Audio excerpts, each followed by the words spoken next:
Hola, hola, yo soy Guillermo Hugo Gómez y te doy la bienvenida a este nuevo video de Enciclopedia Sistémica. En este video vamos a hablar específicamente de la terapia familiar estratégica, uno de los modelos de terapia familiar más innovadores de su tiempo y que aún hoy en día sigue ofreciendo resultados bastante buenos y satisfactorios para aquellos terapeutas que lo utilizamos para nuestro trabajo con familias. Durante los siguientes minutos vamos a revisar exactamente qué es la terapia familiar estratégica, refiriéndonos al enfoque de Gay Haley y de Chloe Madanes, cuáles son los principios que sustentan su práctica tan efectiva, cuál es el proceso de la terapia que se suele llevar en la terapia familiar estratégica y básicamente todo lo que debes saber para tener una comprensión inicial pero profunda de este modelo de terapia que tan buenos resultados da. Así que quédate hasta el final del video para que puedas descubrir junto conmigo todos estos asuntos que competen a esta modalidad de terapia. Vamos a empezar.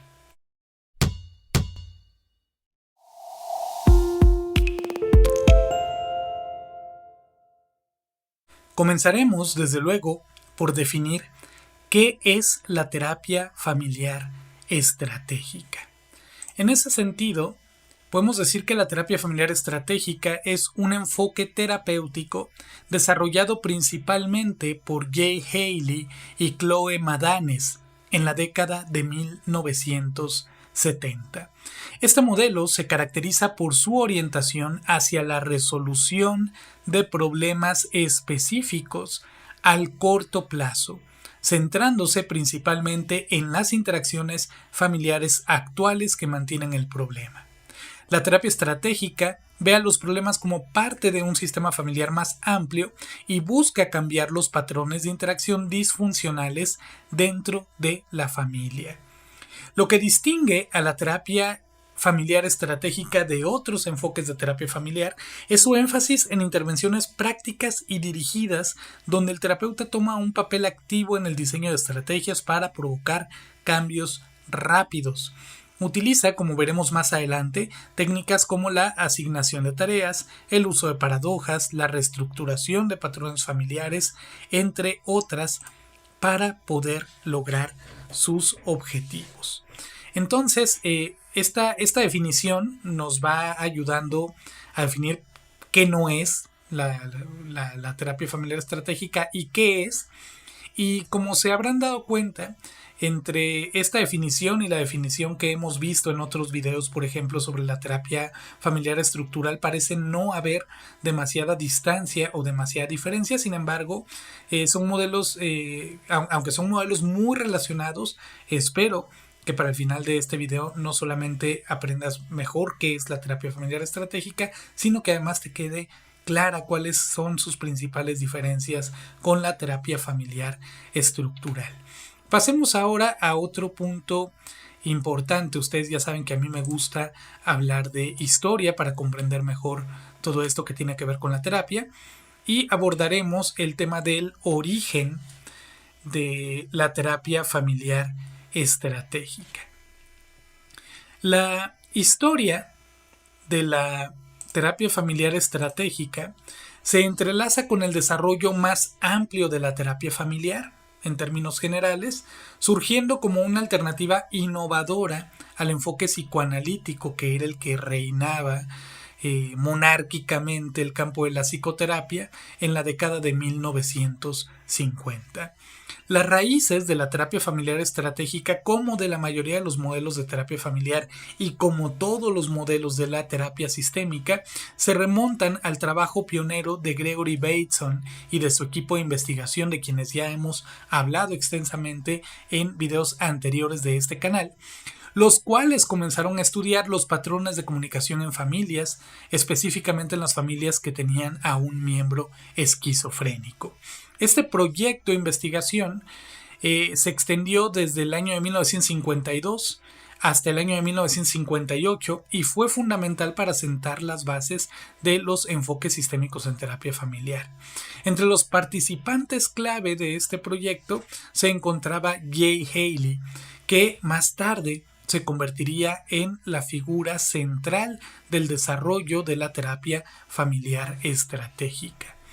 Para el año de 1958, una vez que el proyecto de investigación de Gregory Bateson y de su equipo finalizó, fue fundado el Mental Research Institute en Palo Alto, California, gracias a Don Jackson y a sus gestiones, quien fue desde luego su fundador y también su primer director.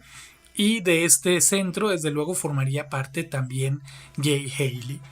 A medida que terminaba la década de 1950 y avanzaba la década de 1960, Jay Haley comenzó a desarrollar técnicas específicas inspiradas en el trabajo del renombrado hipnoterapeuta Milton Erickson.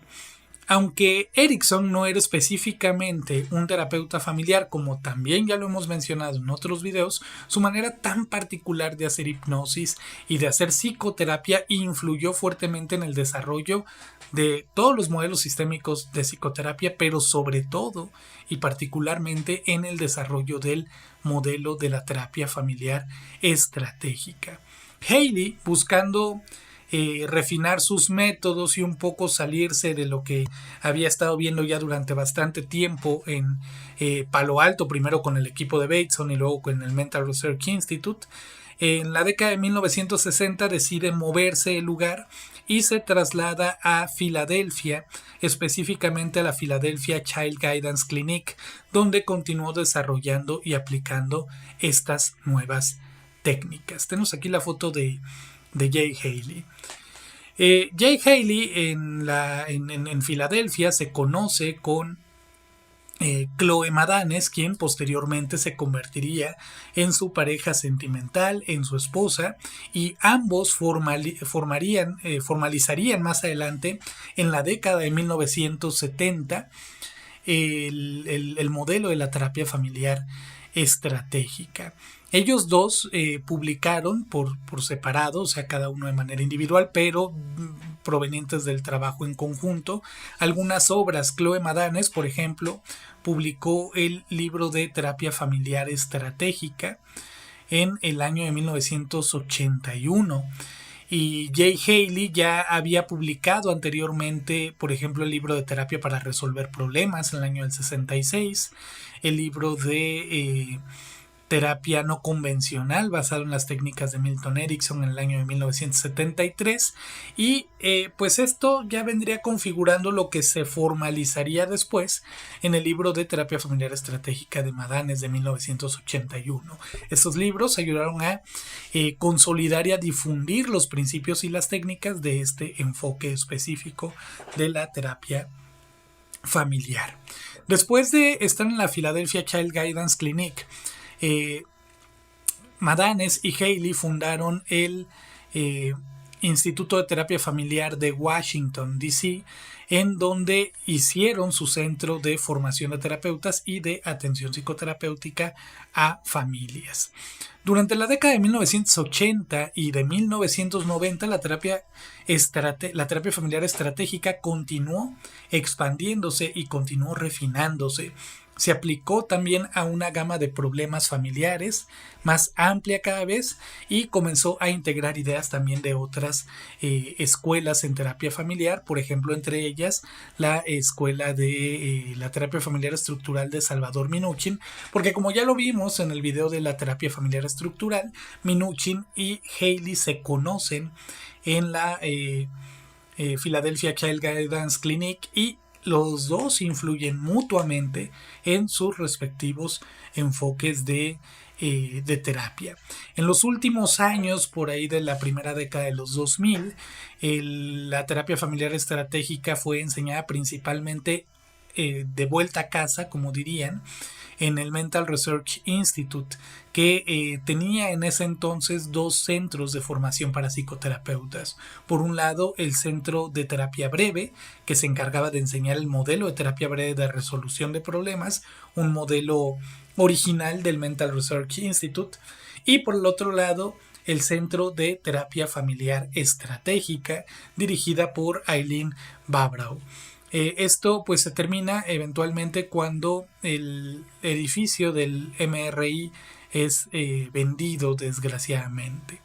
Entonces estos son los orígenes de la terapia familiar, estratégica. Pasemos ahora a ver cuáles fueron las influencias principales sobre la terapia familiar estratégica. Aunque la terapia familiar estratégica se desarrolló de una manera bastante innovadora, es importante reconocer las diversas influencias teóricas y prácticas que contribuyeron a su formación. A continuación les voy a presentar las principales 4 influencias de la terapia familiar estratégica. Por un lado tenemos desde luego a la cibernética y al trabajo del equipo de Bateson, del cual, como ya mencionamos, Gay Haley también formó parte. Gregory Bateson y su equipo aplicaron la cibernética al estudio de la comunicación familiar, desarrollando conceptos claves como el doble vínculo. Este trabajo del equipo de Bateson sentó las bases para muchas de las ideas utilizadas en la terapia estratégica, sobre todo en lo concerniente a los patrones de comunicación y de interacción familiar. Una segunda influencia muy importante en el desarrollo de la terapia familiar estratégica fue el genio clínico de Milton Erickson y su trabajo clínico. Gay Haley estudió extensamente el trabajo de Erickson. De hecho, estudió con Erickson presencialmente durante muchos años, para aprender de su trabajo, para aprender de él, para aprender de la manera en la que él veía los procesos terapéuticos y por lo tanto cómo es que llegaba a hacer esas cosas tan espectaculares en la terapia por las cuales se volvió tan conocido y tan famoso. La contribución de Haley en este sentido fue llevar las técnicas de Erickson específicamente al ámbito de la terapia familiar. La aproximación de Erickson enfatizaba soluciones sobre todo prácticas. A él no le interesaban las causas de los problemas, le interesaba qué hacer para que sus clientes cambiaran terapéuticamente, para que las familias cambiaran terapéuticamente. Y esto desde luego influyó de manera muy significativa en el enfoque orientado a la acción y a las soluciones prácticas que es propio de la terapia familiar estratégica. Por otro lado tenemos a la terapia familiar estructural de Salvador Minuchin. Como ya les había comentado, ellos se influyen mutuamente en sus modelos terapéuticos a partir de su encuentro en la Philadelphia Child Guidance Clinic. Y por último tenemos el trabajo y las ideas del Mental Research Institute. El Mental Research Institute lo que hace es reelaborar las ideas y las conclusiones a las que había llegado el equipo de Gregory Bateson y aplicarlas específicamente a la terapia familiar, haciendo nacer lo que ellos llamaban como la terapia familiar interaccional, de la cual uno de sus primeros artífices era nada más y nada menos que Don Jackson. Desde luego el resto de los integrantes del Mental Research Institute también estaban involucrados y familiarizados con la terapia interaccional, pero también eventualmente se llevó a cabo el desarrollo en este mismo centro de la terapia breve de resolución de problemas, que en lugar de ver todo el contexto familiar y de ver todos los patrones que intervienen en la formación de un problema, ellos se centraban específicamente en las soluciones intentadas que mantienen un problema. Es un modelo de terapia breve, más minimalista, que de una u otra manera, tal vez en retrospectiva, influyó en, o al menos las ideas seminales del modelo de terapia breve de resolución de problemas influyeron o fueron también ideas seminales de la terapia familiar estratégica de Gay Haley. No quiero decir que la terapia breve de resolución de problemas haya influido de manera directa en la de Haley, porque la de Haley tuvo un desarrollo paralelo y tal vez incluso hasta un poquito anterior, pero es verdad que muchas de las ideas seminales de la terapia breve de resolución de problemas fueron también ideas seminales de la terapia estratégica de Gay Haley. Bien, pues la terapia familiar estratégica de Gay Haley tiene una visión también muy particular de los problemas que va a influir en la manera en la que se lleva a cabo el proceso terapéutico. Desde la perspectiva de la terapia familiar estratégica, la producción y el mantenimiento de los problemas familiares se entienden de una manera muy particular. Esta visión, desde luego, se basa en una perspectiva sistémica, interaccional, en la que se ve al individuo y a sus comportamientos al interior del contexto en el que está inserto. A continuación, te voy a explicar algunos puntos clave para comprender cómo se forman los problemas y cómo se mantienen desde la perspectiva de la terapia familiar estratégica. Por un lado tenemos, por supuesto, los patrones disfuncionales de interacción. La terapia familiar estratégica considera que los problemas surgen cuando las familias desarrollan patrones de interacción que, aunque inicialmente pudieron haber sido intentos de solución funcionales ante diferentes dificultades, eventualmente se vuelven rígidos y disfuncionales con el tiempo. Estos patrones se cristalizan, se mantienen, se repiten y se refuerzan con el tiempo, creando ciclos negativos que mantienen el problema.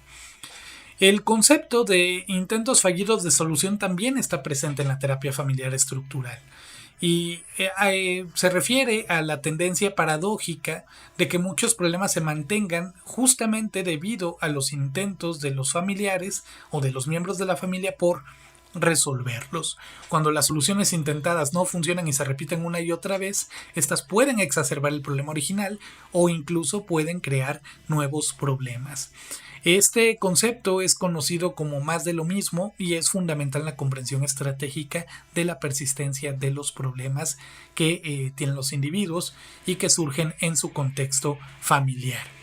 Otro punto importante que la terapia familiar estratégica contempla como algo que hace surgir problemas al interior de la familia y en sus miembros son los desequilibrios de poder.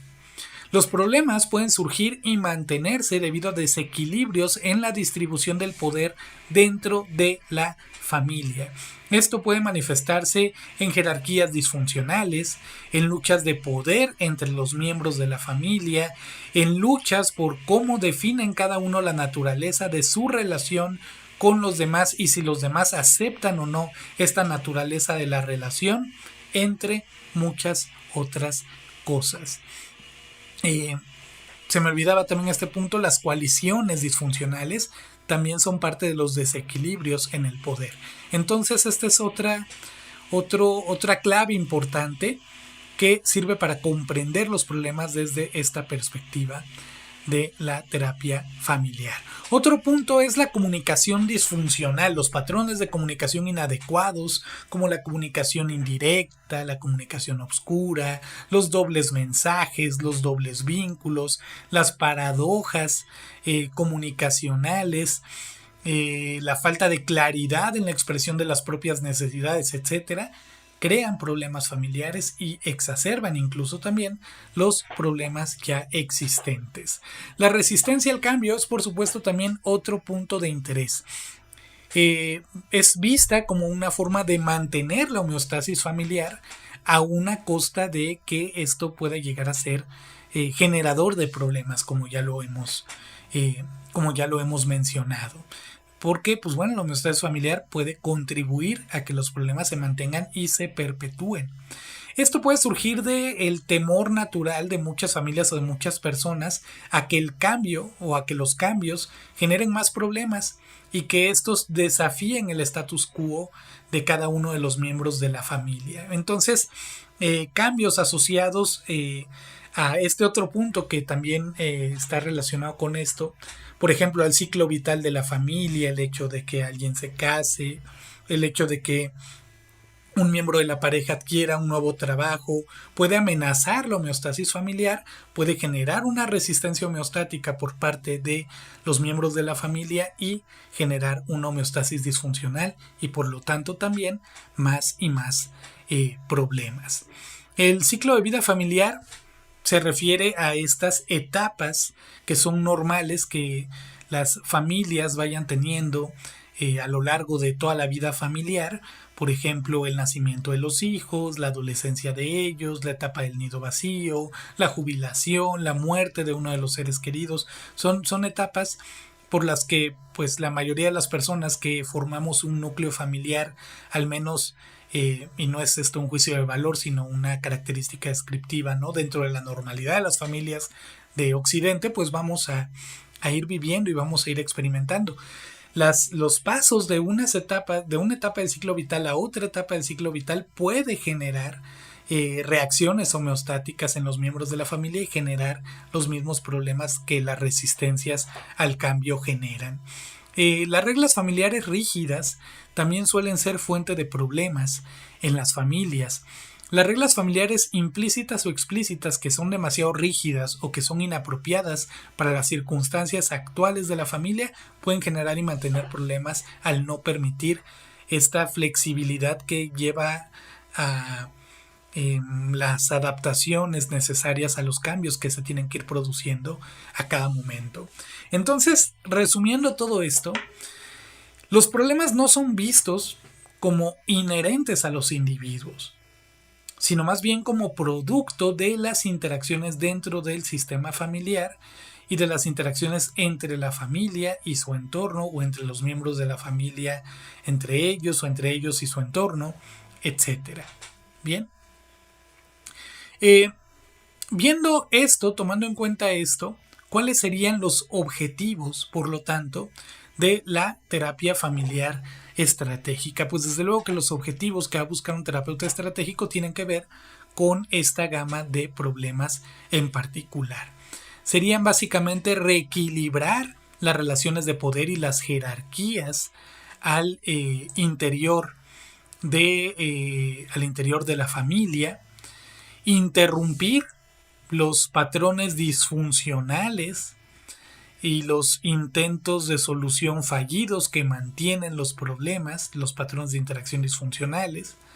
Si hay reglas rígidas, flexibilizarlas, hacer que la familia en sus comportamientos vaya más allá de esas reglas que mantienen la rigidez problemática al interior del sistema familiar, mejorar la comunicación y facilitar la adaptación a cada nueva etapa del ciclo vital que se vaya presentando, sobre todo si genera problemas de desadaptación. Bien, pues hasta aquí hemos revisado los orígenes de la terapia familiar estratégica, la manera en la que ve los problemas, los objetivos que se buscan en esta forma de terapia, que al final están destinados a resolver los problemas específicos que la familia trae a la terapia. Y esta es una diferencia muy importante con respecto, por ejemplo, a la terapia familiar estructural de Minuchin. La terapia familiar estructural de Minuchin dice que hay una jerarquía, una estructura familiar compuesta por jerarquías, límites, fronteras, etcétera, que cuando se trastocan surgen los problemas. Y en la terapia familiar estructural, el objetivo central de la terapia ya no es tanto ni siquiera resolver el problema que trae la familia a la terapia, que por supuesto es importante, pero no es lo fundamental, sino reestructurar a la familia de tal manera que adquiera una estructura que le permita abordar los problemas y las situaciones desafiantes que la existencia le va imponiendo. En la terapia familiar estratégica no se busca reestructurar la familia, si bien hay puntos en los que se busca equilibrar las relaciones de poder, la reestructuración no es el punto central. El punto central es resolver el problema concreto que traen a la terapia y, de ser posible, de la manera más eficiente posible. Bien. ¿Cómo se logra esto? ¿Cómo logran esto los terapeutas familiares estratégicos? Pues bueno, a partir de un proceso terapéutico, ¿no? Que vamos a ver ahora de manera más o menos detallada, y que es el proceso de la terapia familiar estructural. Jay Haley le da mucha importancia a la sesión inicial de la terapia familiar estructural. La terapia familiar estratégica, ya van 2 veces que digo estructural. Terapia familiar estratégica. En la terapia familiar estratégica, pues hay una serie de fases que Jay Haley estableció y que pues es muy importante seguirlas para que la terapia no naufrague y que se vayan cumpliendo los objetivos como pues está de alguna manera previsto. La sesión inicial consta principalmente de 4 fases, de la cual la conclusión pues es la última fase que se desprende de manera lógica, pero principalmente Haley describe con mayor claridad las primeras 4. La primera de ellas es la fase social. Aquí cabe decir que Jay Haley es un terapeuta al que le gustaba trabajar con todos los miembros del núcleo familiar, o al menos con todas las personas que vivieran en la misma casa. Entonces, si había algún tío, si había algún primo viviendo junto con la familia en la casa, también era invitado a participar en las sesiones de terapia familiar. Es una terapia que busca trabajar con todos los miembros que sea posible de la familia, al menos sobre todo durante la primera sesión de terapia. Esto no es lo común de esto no sucede con todos los modelos de terapia familiar, pero en el caso de la terapia familiar estratégica sí es así. Y entonces llegan todos los miembros al consultorio y se da inicio a la fase social. En esta fase social, el terapeuta intenta establecer una relación de confianza y de colaboración con cada uno de los miembros de la familia. Entonces, usualmente les va a pedir que se presenten, les va a platicar un poco con cada uno de ellos, no va a excluir a ninguno. Esa es una manera de ir incluyendo a todos y de ir implicando el mensaje de que la opinión de todos cuenta y de que todos van a participar de la sesión. También la fase social sirve para observar de manera directa las interacciones que la familia va teniendo en el consultorio. Quién se sienta al lado de quién, si hay posibles indicios a lo mejor de triangulaciones a través de la posición en la que están sentados, a partir de la manera en la que se comunican entre ellos en esta fase de la terapia, en fin, ¿no? Es una fase para relajar un poco los ánimos, ¿no? Y pues de alguna manera que va sirviendo de entrada para las siguientes fases. Una vez pasando la fase social, viene la etapa de planteo del problema o la fase del planteamiento del problema. En esta fase, Jay Haley recomienda que el terapeuta, viendo al suelo o al techo o a algún lugar de la nada en específico, lance la pregunta al aire de qué es lo que les trae a la terapia. O incluso se puede permitir preguntar abiertamente cuál es el problema que les trae a la terapia. Hacerlo de esta manera ayuda al terapeuta a ver, por ejemplo, quién toma las riendas de la situación, quién es la primera persona que habla, si es interrumpida o no, por quiénes es interrumpida, qué hacen los otros miembros de la familia, porque todas estas observaciones le van presumiblemente a dar al terapeuta información importante acerca de esa familia, de sus patrones de interacción, de sus reglas, etc.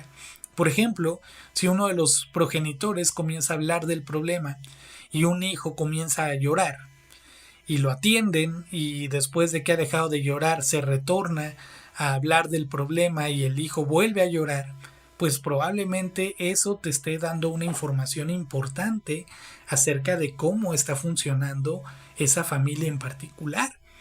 Si una persona que está hablando acerca de la situación problemática es callada, si hay puntos que aparentemente se censuran, si hay bandos entre lo que unos definen el problema y otros definen como el problema también, si hay coaliciones, todo esto te va a dar información que después vas a utilizar para tus hipótesis y para por lo tanto, también tu intervención. El terapeuta además pide la opinión y recaba la opinión de todos los miembros de la familia, ¿sí? Así sea del hijo más pequeño que esté en condiciones de hablar, ¿no? El niño de 4 o 5 años, ¿no? y de razonar hasta cierto punto cuáles son las dificultades que están ocurriendo en la familia, pues incluso hasta él se le pregunta, ¿no? Después viene la fase de interacción. En esta fase el terapeuta les pide que hablen entre ellos acerca del problema, que dialoguen acerca del problema, y aquí puede ocurrir que el terapeuta se quede observando las interacciones que se dan cuando ellos hablan acerca de la situación problemática en la que ellos interactúan, o bien también puede ser que el terapeuta salga y observe a la familia y a sus interacciones, ya sea a través de la cámara de Gesell, en el caso de que esté en la cámara de Gesell, o a través de un circuito cerrado de televisión o de cámaras con micrófonos que sirven precisamente para hacer este tipo de observaciones o para la supervisión en vivo de la terapia, ¿no? Entonces lo importante aquí es que el terapeuta aliente la discusión entre los miembros de la familia acerca del problema para obtener información, sí de lo que dicen, pero sobre todo de cómo se comportan entre sí cuando hablan del problema. De esto, de todas estas fases, el terapeuta puede obtener información acerca de alianzas, de coaliciones, de luchas por el poder, de cómo está la jerarquía en la familia, de qué temas son los que parecen desviar la atención, de qué temas parecen ser los censurados. Todo esto es información para el terapeuta que le va a servir más adelante. Después de la fase de interacción, de que ya han hablado lo suficiente del problema, el terapeuta pregunta a los miembros de la familia por sus objetivos, por los cambios que desean. Estos deberían estar formulados en términos concretos, específicos, comportamentales, que se puedan corroborar, porque de esta manera pues va a ser más fácil llevar la terapia, y estos objetivos desde luego van a ser el faro de las intervenciones. Voy a intervenir al rato, pero ¿para qué? Sí, voy a romper un patrón problemático, pero ¿qué es lo que queremos que ocurra en su lugar? Entonces, la fase de planteo de objetivos, de definición de los cambios deseados, es también bastante importante.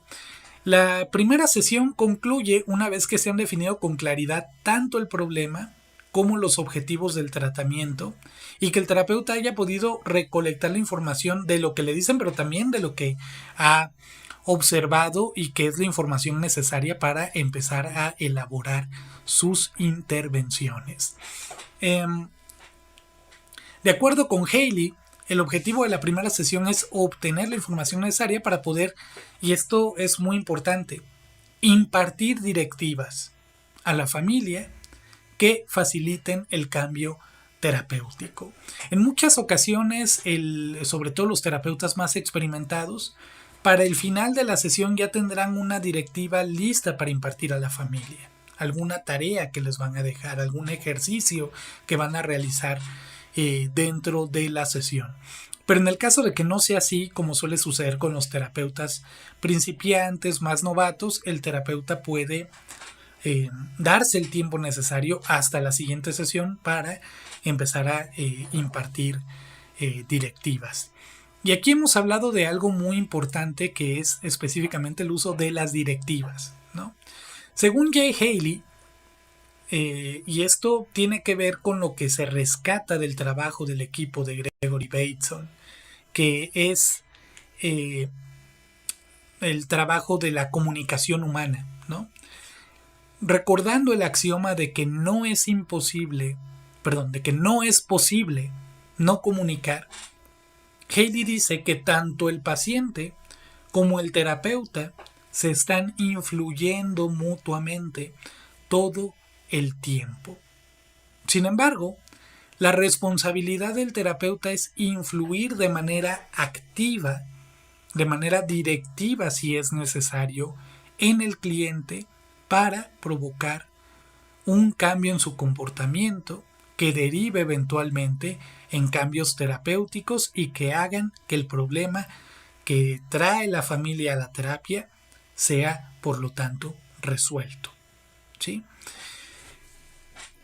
Haley dice que cualquier cosa que ocurra en la terapia, de manera consciente o inconsciente por parte del terapeuta, puede ser tomada como una directiva. El hecho, por ejemplo, de quedártele viendo al paciente mientras habla, asintiendo con la cabeza, pues es una directiva de que continúe hablando. El hecho de que un miembro de la familia te esté interrumpiendo y tú voltees a ver al miembro que está hablando o incluso dirijas más tu cuerpo hacia el miembro que está hablando, es una directiva que en cierto nivel está implicando que continúe hablando la persona que tiene el uso de la palabra en ese momento y que la persona que está interrumpiendo deje también, por lo tanto, de hablar, ¿no? Entonces, todo lo que hace el terapeuta puede ser visto como una directiva. Jay Haley dice que el terapeuta se debe responsabilizar de las directivas que da y tratar de que sus directivas sean dirigidas hacia cambios específicos de manera consciente y de manera voluntaria. Hay bastantes tipos de directivas que se utilizan en la terapia familiar estratégica. Por ejemplo, dependiendo de en dónde el terapeuta espera generar los cambios y en qué momento, las directivas pueden ser intrasesión, es decir, directivas que sirven para que los miembros de la familia hagan algo en la sesión de terapia, durante la sesión de terapia, o pueden ser directivas intersesión, directivas para ser cumplidas entre las sesiones de terapia. En este caso son aquellas a las que les llamamos las tareas, las famosas tareas. Las directivas también pueden ser clasificadas en función de la manera en la que se imparten y del mensaje que conllevan. Pueden ser directivas directas, valga la redundancia, las que se espera que directamente generen un efecto directo. Estoy diciendo mucho directo, pero creo que enfatiza el mensaje de lo que se espera que hagan. Órdenes directas, instrucciones, tareas directas. Pueden ser paradójicas, muy basado en el trabajo de Milton Erickson, que son las directivas que se imparten con la esperanza o con el objetivo de que la familia no las lleve a cabo y que precisamente lo terapéutico sea que no las lleve a cabo. O pueden ser metafóricas, pueden ser no explícitas verbalmente, pero que sean sugerencias de manera bastante encubierta, por ejemplo, a través de contar una historia en la que se narre la historia de una persona que está en una situación análoga a la que está el cliente y cómo esta persona resuelve su problema a través del cumplimiento de determinada acción, esperando que el cliente capte que puede hacer esa acción para modificar su situación problemática. También es importante decir que en la terapia estratégica, según Jay Haley y Chloe Madanes, es muy importante que las tareas, una buena tarea, es una tarea que va dirigida a cumplir cualquiera de todos estos objetivos para resolver el problema, ¿no? A reequilibrar las relaciones de poder, a interrumpir los patrones disfuncionales, a aclarar la comunicación, etcétera, etcétera, etcétera, ¿no? Pero que además sean directivas que hagan participar a todos los miembros de la familia. Tareas que hagan participar a todos los miembros de la familia. Y mientras mayor sea el grado de implicación de todos en la tarea, mejor, porque esto va a ayudar a desestructurar los patrones disfuncionales que mantienen el problema y a generar nuevos patrones de comportamiento al interior de los cuales el problema ya no se presente. Bien, entonces, y otra cosa también muy importante cuando se usan tareas y cuando se usan directivas es que Jay Haley ya empieza a configurar también desde 1966 en su libro Terapia para resolver problemas, que es muy importante que el y basado en el principio de utilización de Erikson, por supuesto, aunque él no lo explicita así, que el terapeuta se fije mucho en las motivaciones de los miembros de la familia y que las utilice para el cumplimiento de las directivas. Por supuesto, y lamentablemente aquí no podemos ahondar en cómo se diseñan las directivas, etcétera, etcétera, porque eso requiere, por supuesto, que un curso adicional, ¿no? a esto que estamos viendo. Acá tenemos el tiempo limitado, pero espero que con esto vaya quedando más claro cómo es que se lleva a cabo la terapia familiar estratégica y sus diferencias con otras modalidades de terapia, así como su esencia fundamental. Esto es en la primera sesión, ¿no?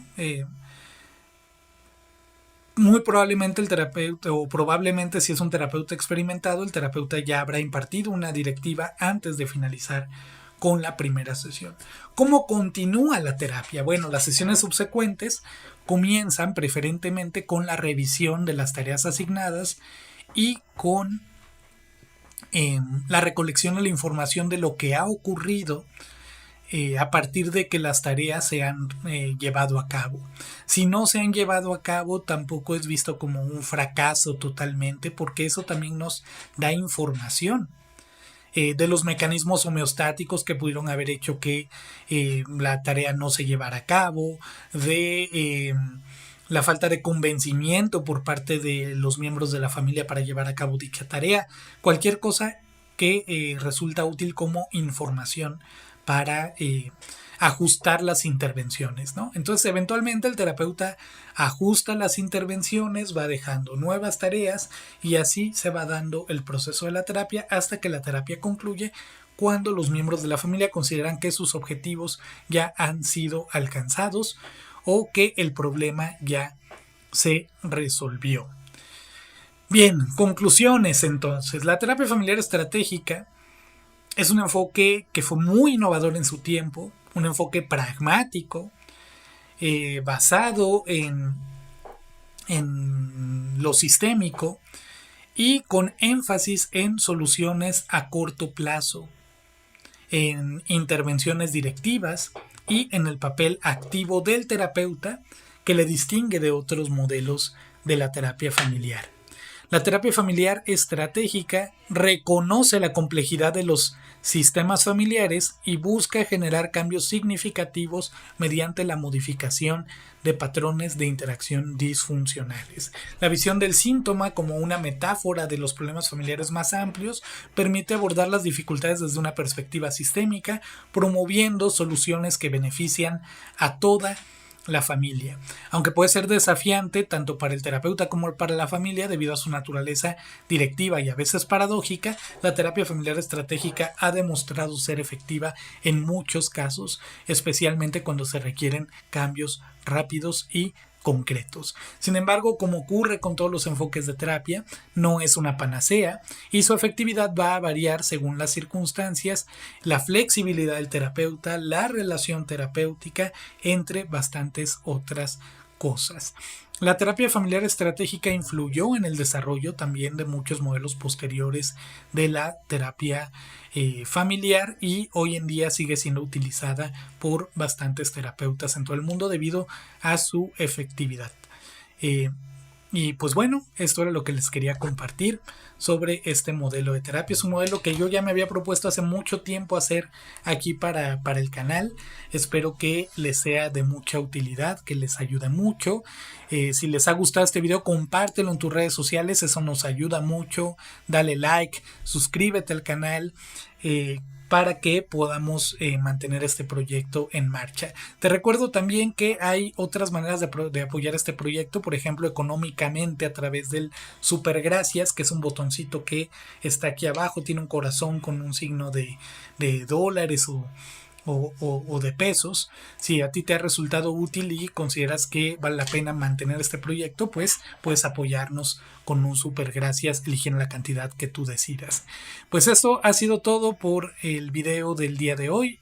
Insisto, espero que te haya parecido muy útil y nos vemos en el siguiente video. Chao.